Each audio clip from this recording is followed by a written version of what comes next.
এই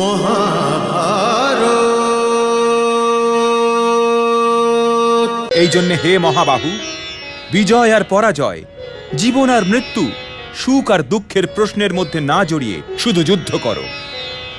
যদি এই যুদ্ধে তোমার বিজয় হয় তবে পৃথিবীর রাজ্য আর যশ ভোগ করবে, আর যদি বীরগতি প্রাপ্ত হও তবেও যশের সাথে সাথে স্বর্গ পাবে। এই জন্যে হে কৌন্তেয়, ওঠো, সুখ দুঃখ, লাভ ক্ষতি, জয় পরাজয় সবাইকে সমান বলে ভাবো আর যুদ্ধ করো, কারণ এটাই তোমার ক্ষত্রিয়ের কর্তব্য আর মানব ধর্ম।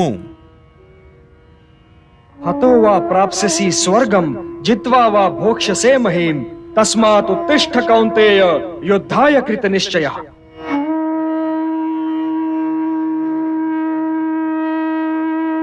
আমার হাত তো এখনো গান্ডীবের দিকে বাড়াতেই পারছি না কেশব। আমি তো এটা এখনো বুঝতেই পারছি না যে যুদ্ধ করে লাভ কি হবে। লাভ ক্ষতি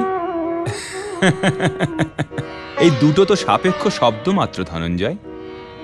আমি এটা জানি যে তুমি পৃথিবীকে ভোগ করা আর স্বর্গের সুখ কামনা করো না। এই জন্যে হে কৌন্তেয়, सुख दुःखे समे कृत्वा लाभा लाभौ जया जयौ ततो युद्धाय युज्यस्व नैवं पापम अवाप्स्यसि। সুখ দুঃখ, লাভ ক্ষতি, জয় পরাজয়ের থেকে ওপরে ওঠো পার্থ। আমি তো এখন এর ঊর্ধ্বে যেতে পারছি না কেশব।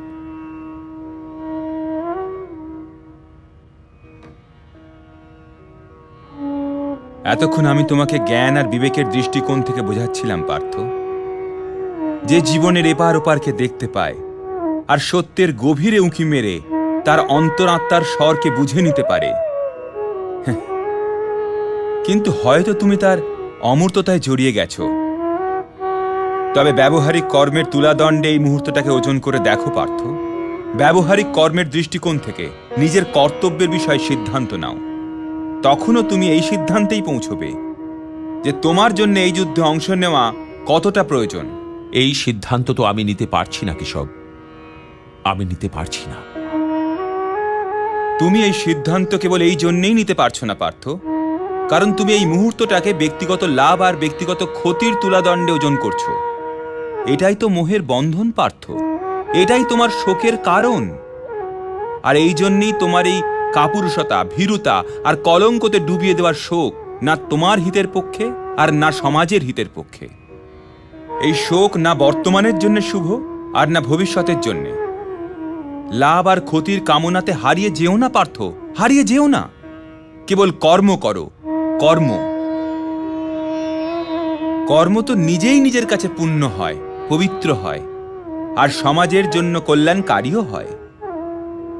কর্ম তো স্বয়ংই নিজের ফলও হয় পার্থ।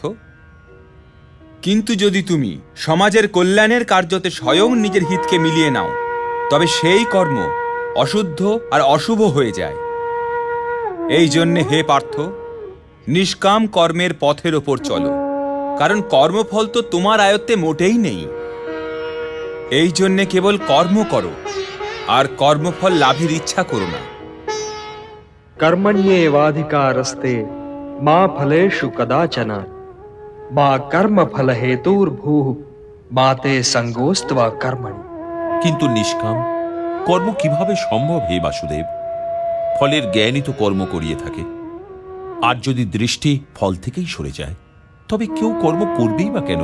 কেউ কর্ম এই জন্যে করবে পার্থ যে কর্ম ব্যতীত জীবন সম্ভবই নয়।